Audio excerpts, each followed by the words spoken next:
আপনি কি জানেন কোন খাবারে প্রোটিন বেশি রয়েছে, কোন খাবারে প্রোটিন কম, কি খেতে হবে? অন্তত সুস্থ থাকতে গেলে কোন খাবার খেলে অন্তত ভালো থাকবো, আজকে আমরা এই সব নিয়ে আলোচনা করব। আজকে আমরা এই সব নিয়ে আলোচনা করতে পাশে পেয়েছি বিশিষ্ট চিকিৎসক ডক্টর শুদ্ধসত্য চট্টোপাধ্যায়কে। নমস্কার, আমি ডাক্তার শুদ্ধসত্য চট্টোপাধ্যায়। আমি senior consultant, Apollo multi speciality হসপিটালে কাজ করি। আমার বিষয় মূলত বার্ধক্যজনিত সমস্যা, জয়েন্ট ডিজিজ বা রিউমাটোলজি এবং ডায়াবেটিস বা সুগার সংক্রান্ত সমস্যা। আজকের বিষয়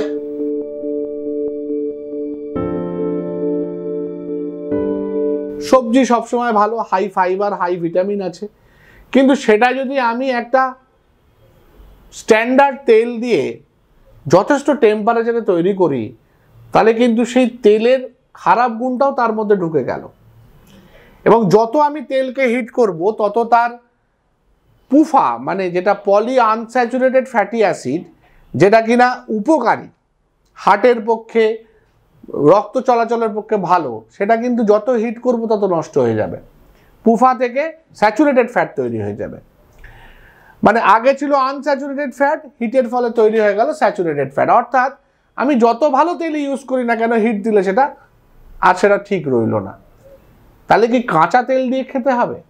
সেটা আবার কতটা সহজ পাচ্য বা ভোজ্য হবে আমার জানা নেই, কেউই পছন্দ করে না। অনেকে বলে, বা ইদানিং ডায়েটিশিয়ানরা সাজেস্ট করেন, ডাক্তাররা সাজেস্ট করেন অলিভ অয়েল। অলিভ অয়েল কিন্তু খুব ভালো যদি ওপরে ছড়িয়ে নেওয়া যায়। অলিভ অয়েল হিট করলে কিন্তু সেটা উল্টে খারাপ, তার থেকে ঘি ভালো, কারণ তার জ্বলনাঙ্ক কম। একটুতেই কিন্তু তার অনেক বেশি খারাপ পরিণতি তৈরি হয় ঘিয়ের থেকে। কারণ ঘিতে যখন লুচি ভাজা হয়, সেই ফুটন্ত অবস্থায় কিন্তু ঘি তার জ্বলনাঙ্কে পৌঁছায় না, অথচ অলিভ অয়েল অনেক তাড়াতাড়ি পৌঁছায়। তো মধ্যপন্থা অবলম্বন করা ভালো। সানফ্লাওয়ার অয়েল, স্যাফ্লাওয়ার অয়েল, এগুলো যথেষ্ট ভালো। ইভেন আমাদের ট্র্যাডিশনাল সর্ষের তেলও যথেষ্ট ভালো, যদি আমি বেশি হিট না করি সেটাকে। কম হিটে হালকা রান্না, যেটাকে সতে টাইপের বলা হয়, সেটা করলে কিন্তু অসুবিধে নেই। বা যদি আমি সিদ্ধ সবজি খেতে পারি হালকা নুন দিয়ে, যেটাকে স্বাদ মতো করে, সেটা খেলেও অসুবিধে নেই।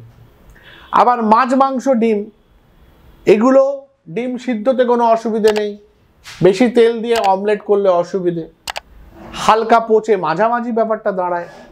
মাছের ক্ষেত্রেও মাছের ভাপেও হতে পারে, মাছের তেল দিয়ে ভাজাও হতে পারে, কাতলার কালিয়া হতে পারে, বা রুইয়ের কালিয়া হতে পারে, রুইয়ের ঝোলও হতে পারে।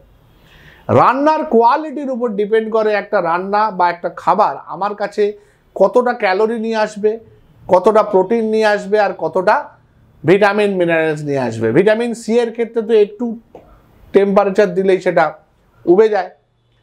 ভিটামিন সি সবসময় কাঁচা খেতে হয়। আমি রান্নায় ফুটন্ত একটা কিছুর উপর লেবুর রস দিয়ে দিলাম, তাতে একটু অ্যাসকর্বিক অ্যাসিড থাকবে না, সেটা পুরোই উবে যাবে।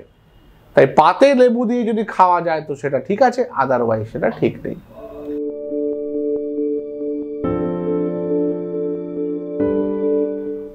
বারবার খেতে হবে, অ্যাট এ টাইম পরিমাণে অল্প খেতে হবে।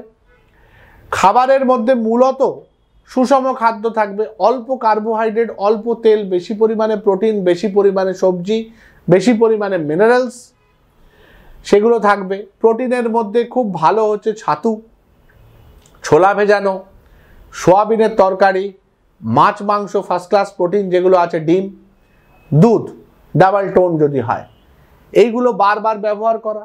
দিনে দুবার অন্তত দুটো ফল খাওয়া, সেটা 100 গ্রামের মতো, বেশি নয়।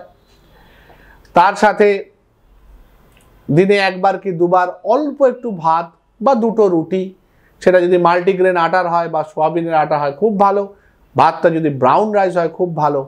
এবং সেটা যদি এরকমভাবে নেওয়া যায় যে সেটার পরিমাণ হবে চাটনির মতো, সবজি অনেক বেশি, ডাল অনেক বেশি, ভাতটা অল্প, মাছ মাংসটা বেশি, সেইভাবে যদি খাবারের কোয়ালিটি চেঞ্জ করা যায়, সেটা একদিকে হেলদি ডায়েট হবে, অন্যদিকে এটাতে ক্যালোরি অ্যাডিকুয়েট থাকবে, কিন্তু ওজন কমবে, বা বডির ফ্যাট কনভার্ট হবে প্রোটিনে বা মাসেলসে।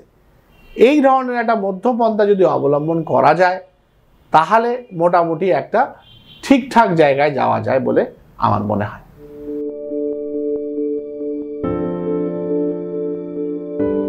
রেস্ট্রিকশন যদি কিছু করতে হয় সেটা শুরু করতে হবে একদম আর্লি এজ থেকে, কারণ তার 50 বছরে কেন অ্যাসিডিটি হচ্ছে, তার কারণ তার এই অ্যাসিডিটির বীজ তৈরি হয়েছে হয়তো স্টুডেন্ট লাইফে, যখন সে রাত জেগে পড়তো, রাত্রিবেলা কিছু খেত না, বা সকালবেলা উঠে কিছু না খেয়ে কলেজে বা স্কুলে বা টিউশনে বেরিয়ে যেত, এবং পরবর্তীকালে যখন সে চাকরি করতো তখন সে চাকরির লাইফে খাবারের সময়ের অনিয়ম করেছে, ঠিক সময় খায়নি, কারণ নিয়ম হচ্ছে অল্প অল্প করে বারে বেশি খাওয়া। একজন বয়স্ক মানুষ সে যদি ভোর 6টায় ঘুম থেকে ওঠে, তার সেই সময় একটু ছোলা ভেজানো খেতে হবে, 8টা-9টার দিকে তাকে একটু লিকার চা, একটা কি দুটো ডাইজেস্টিভ বিস্কিট দিয়ে খেতে হবে, 9টা-9:30টার দিকে তাকে একটা ব্রেকফাস্ট করতে হবে, সেটা ব্রাউন ব্রেড দিয়ে হতে পারে, একটু হালকা করে বানানো ঘুগনি খেতে পারেন, এমনি একটা ডিম সেদ্ধ ব্রাউন ব্রেড দিয়ে খেতে পারেন, অল্প একটু মাখন ব্যবহার করতে পারেন, বা রুটি যদি খেতে চান রুটির সাথে একটা বেশি সবজি দিয়ে তরকারি খেতে পারেন, পান্তা ভাত খাওয়া অভ্যেস থাকলে অল্প একটু পান্তা ভাত খেতে পারেন। তারপরে 11টা-12টার দিকে একটা ফল খাবেন, সে তার সামর্থ্য অনুযায়ী যে কোনো ফল খেতে পারেন, তরমুজও খেতে পারেন, আপেলও খেতে পারেন, লেবুও খেতে পারেন। আবার 1টা-1:30টার মধ্যে, মানে 2-3 ঘন্টার বেশি গ্যাপ আমি রাখছি না, সেই সময় একটু ভাত, বেশি করে ডাল, বেশি করে সবজি, একটা মাছ, একটু দই, বা মাছের জায়গায় মাংস বা ডিম হতে পারে, খাওয়া হলো। এমনভাবে খাবো আমি যে দুপুরে ঘুম আসবে না, আমার পেটটা পুরো ভরবে না, পেটটা একটু খালি থাকবে। 4টের দিকে আবার একটুখানি চা দিয়ে 2টো বিস্কিট খাবো, চা বা কফি যার যেরকম রুচি। বিকেলের দিকে একটু হালকা মুড়ি খেতে পারে, কেউ একটু ঘুগনি খেতে পারে, কেউ একটু ছাতুর শরবত খেতে পারে, ছোলা ভেজানো খেতে পারে। আবার রাত্রিবেলা 9টা-9:30টায় 2টো রুটি বা একটু ভাত বা একটু ব্রাউন রাইস দিয়ে কিছু একটা খাবার, ওরকম তরকারি, দই, মাছ, মাংস, ডিম খেতে পারে। যদি বেলা করে শোয় 12টা-12:30টার দিকে, শোয়ার আগে আধা গ্লাস দুধ খেয়ে শুতে পারে, ডাবল টোন মিল্ক বা একটু ছানা টাইপের খেয়ে শুতে পারে। শোয়ার গ্যাপ যদি অনেকটা হয় তাহলে কিন্তু কিছু খেতে হবে। ধরা যাক কেউ 10টায় খেয়ে নিল ডিনার, শুতে গেল 1টার সময়, শোয়ার আগে কিন্তু তাকে হালকা কিছু খেতে হবে, না হলে কিন্তু তার অ্যাসিডিটি হবেই হবে। এই ধরনের একটা মডেল ডায়েট যদি যে কোনো বয়সের লোক ফলো করে, শুধুমাত্র বয়স্ক মানুষ নয়, এবার তার যেরকম যা সামর্থ্য সেই অনুযায়ী সেটাকে মডিফাই করে নিলেন, সেটা যদি করতে পারেন আমার মনে হয় সবচেয়ে হেলদি, এবং এই অ্যাসিডিটি, পেটের প্রবলেম, পরবর্তীকালে সুগার, প্রেশার, থাইরয়েড, এই সমস্ত সমস্যাগুলোকেও অনেকটাই অ্যাভয়েড করা যায় বা নিয়ন্ত্রণে রাখা যায়।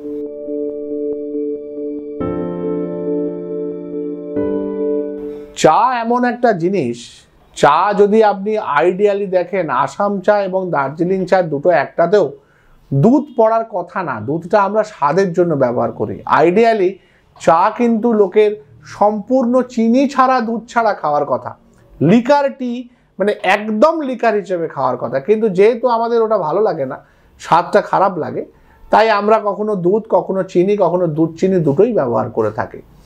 তো সেক্ষেত্রে অল্প দুধ দিয়ে ট্রাই করা যেতে পারে। অবশ্যই এখানে খেয়াল রাখতে হবে ইন্ডিভিজুয়াল চয়েসের উপর।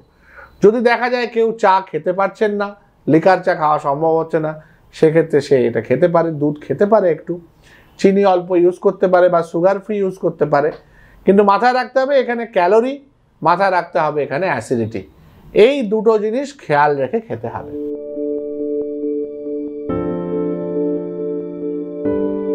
অসুখগুলো থেকে অনেকটা প্রিভেনশন করা যায়, যেমন ডায়াবেটিস যাদের আছে, ডায়াবেটিসটা অনেকটা কন্ট্রোলে রাখা যায়, ব্লাড প্রেশার কন্ট্রোলে থাকতে পারে, কোলেস্টেরল কন্ট্রোলে থাকতে পারে, এবং এইগুলোই যেহেতু আমরা পরবর্তীকালে দেখেছি বিভিন্ন ক্ষেত্রে আয়ু কমায়, ডায়াবেটিস থেকে কিডনির সমস্যা হয়ে আয়ু কমে, হার্টের সমস্যা হয়ে আয়ু কমে, স্ট্রোক হয়ে আয়ু কমে, সেই জায়গা থেকে দেখতে গেলে এই মডেল ডায়েট কিন্তু ওভারঅল ডিজিজ প্রিভেনশনে একটা ইম্পর্টেন্ট ক্যারি করে। আয়ু কিন্তু মানুষের একটা জেনেটিক ভ্যারিয়েন্টের উপর ডিপেন্ড করে। যেমন ধরা যাক, একটা ছোট এক্সাম্পল দিচ্ছি, পার্সোনাল এক্সাম্পল, এত ভালো ডায়েট এবং এক্সারসাইজ করেও কিন্তু সৌরভ গাঙ্গুলির 45 থেকে 47-এর মধ্যে হার্ট অ্যাটাক হলো। এটার কারণ কিন্তু শুধু ডায়েট বা এক্সারসাইজ নয়, উনি জেনেটিক্যালি প্রোন ছিলেন, ওনার বাবা চণ্ডী গাঙ্গুলি ওই বয়সের আশেপাশেই ওনার বাইপাস সার্জারি হয়েছিল, অর্থাৎ ওনার ফ্যামিলিতে কার্ডিয়াক প্রবলেম আছে। এইগুলো কিন্তু পুরো প্রিভেন্ট করা যায় না, কিন্তু এগুলো থেকে আয়ু বাড়ানো এই যে পদ্ধতিটা, সেইটা কিন্তু এই ডায়েট এবং তার সাথে সুষম খাদ্যের সাথে এক্সারসাইজ দুটোকে যদি পাঞ্চ করে আমরা লাইফে রাখতে পারি, এবং অবশ্যই একটা খুব ইম্পর্টেন্ট জিনিস যেটার সাথে খাবার, অ্যাসিডিটি সব কিছু ওতপ্রোতভাবে জড়িত, সেটা হচ্ছে স্ট্রেস। টেনশন ফ্রি জীবন, এটা কিন্তু প্রচণ্ড ইম্পর্টেন্ট। হয়তো সোনার পাথর বাটি সম্ভব হয় না, কিন্তু তাও এটা কিন্তু একটা খুব ইম্পর্টেন্ট জিনিস। যার যত স্ট্রেস থাকবে লাইফে তার আয়ু কমে, যার যত স্ট্রেস কম থাকবে তার কিন্তু আয়ু বাড়ে। এটা কিন্তু একদম পরীক্ষিত, বৈজ্ঞানিকভাবে প্রমাণিত। তাই সুস্থ খান, সুন্দর মন এবং পরিবেশে থাকার চেষ্টা করুন এবং নিয়মিত ব্যায়াম করুন। ওয়াকিং এক ধরনের এক্সারসাইজ। কেউ যারা আরও ভালো পারবে তারা দৌড়বে, তারা জগিং করবে, সুইমিং করবে, এক্সারসাইজ করবে, জিম করবে। আর বয়স্ক মানুষ যদি না পারেন তারা শুধু হাঁটবেন, এবং সেটা অবশ্যই তার আয়ত্তের মধ্যে। তার যেন অস্টিওআর্থ্রাইটিসে ব্যথা না হয়, সে যেন পড়ে গিয়ে হোঁচট না খায়, তার যেন ব্লাড প্রেশার বেড়ে না যায়, তার যেন পালস রেট বেড়ে না যায়, সেটাও তাকে খেয়াল রাখতে হবে। তার মতো করে হাঁটতে হবে। এই তিনটে হচ্ছে সুস্থভাবে দীর্ঘ জীবন কাটানোর টিপস বলতে পারেন। অসংখ্য ধন্যবাদ ডক্টর শুদ্ধসত্য চট্টোপাধ্যায়কে তার মূল্যবান সময় আমাদের দেওয়ার জন্য। আমার আরও এরকম ডাক্তারি এবং ডাক্তারির বাইরে সামাজিক পরামর্শ যদি পেতে চান, দেখতে থাকুন মেডিটিভস চ্যানেল। ভিডিওটি ভালো লাগলে অবশ্যই এটি লাইক দিন এবং শেয়ার করুন এই ভিডিওটি, কারণ আপনার শেয়ার করা এই ভিডিওটি হয়তো আরেকজনের উপকারে আসতে পারে। আর হ্যাঁ, যারা মেডিটিভস এই মেডিকেল রিলেটেড চ্যানেলটিকে এখনও সাবস্ক্রাইব করেননি তারা সাবস্ক্রাইব করে নিন এই চ্যানেলটিকে, এবং পাশে থাকা বেল আইকনটিকে প্রেস করে অল বাটনটিকে ক্লিক করে দিন, যাতে নতুন ভিডিও আপলোড করলেই তার নোটিফিকেশান পেয়ে যান আপনারা।